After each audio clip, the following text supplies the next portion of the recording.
What's going on, YouTube? It is the 4th of July, better known as Independence Day. At least that's what I call it. I'm going to share a little story with you. First of all, happy Independence Day.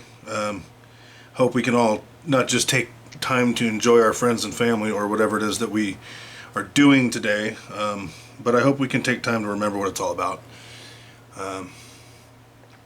Had we rolled over and been weak Americans, we would not be Americans. So thank you to our forefathers who did what needed to be done, and hopefully the rest of us will continue to learn something from that. I've got a few patriotic pieces out here, in my opinion, for this video due to the holiday.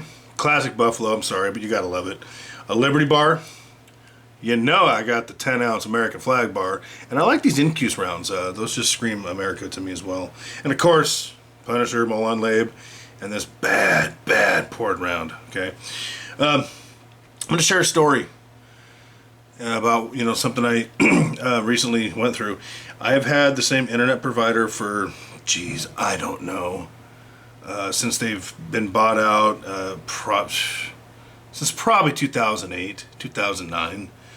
And they sent me a thing saying, an email saying, hey, you're eligible for twice the internet speed, blah blah blah. And what I was really interested in was the upload speed, obviously, because I upload videos to YouTube now.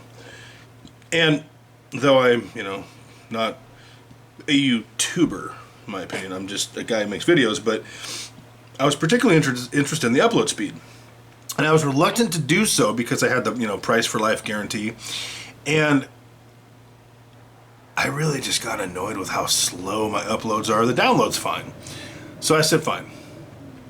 I set it all up, and they said, okay, your new package will start on the 3rd because the modem was supposed to be here on the 1st. Awesome, no problem. Well, on Sunday, today's Tuesday, so Sunday the 2nd, when midnight hit and it became the 3rd. My internet went down, and I only owed $50, and it wasn't even due yet, so I went ahead and jumped on my phone and paid that. And I contacted support, and they said, well, we can't help you with this issue until 8 o'clock in the morning Pacific. I said, well, can't you just...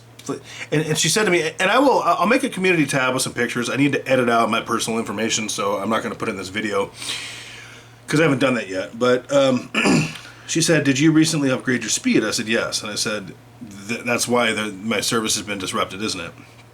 And she pretty much told me that, she goes, I'm not sure why this happened, but your new service was scheduled to start on the 3rd. So therefore, they shut this one down because of that. I said, okay, listen. My home security system runs off internet. It does have a backup. And I do obviously have safes and some other security things installed, security measures installed I have not disclosed for reasons like this. But I said, listen, I've got things that I want my security system on to protect, yada, yada, yada.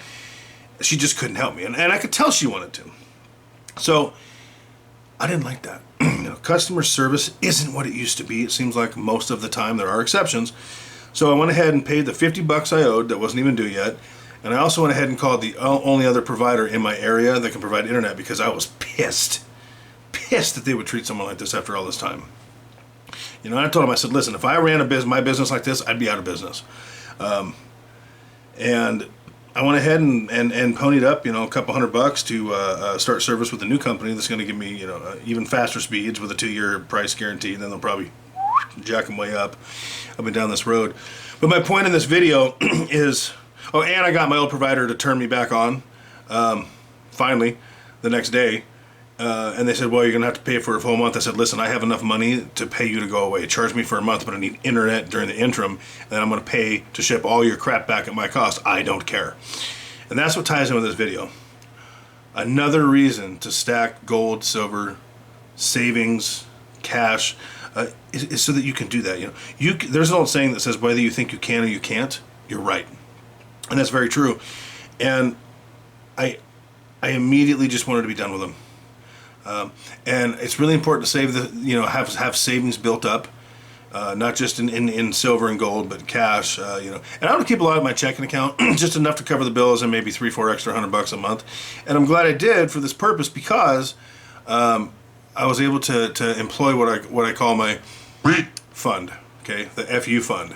When someone does me like that, I can just pay to get rid of them. I mean, depending on what it is, but I think it's really important to have that FU fund saved up. And this is just another example of that. So I'm looking forward to getting some new service. I am going to upload this video tonight. It's about 3:45 Pacific. Just got off work, PM. So I'm going to start uploading this, and I'll probably drop it when it comes out. It's probably going to take me, quite a bit of time. So hopefully that is over with. But it is so important to have something aside, not just in gold and silver, although I think that's extremely important, but in other avenues, other vehicles, if you will. Get that FU fund locked down, because you never know who you're going to have to say FU to, for real, serious. Not a financial advisor. Be safe out there. Please enjoy your Independence Day. Please remember what it's all about. Take a minute to remember those who sacrificed for us today. Let's try to make them proud. If you could take a minute and like this video, subscribe to the video, comment on the video, share the video, interact with me. I love talking with y'all. I hope y'all have a great Independence Day. Not a financial advisor, not financial advice. Make your own choices, do your own research, form your own opinions, and don't forget, keep stacking.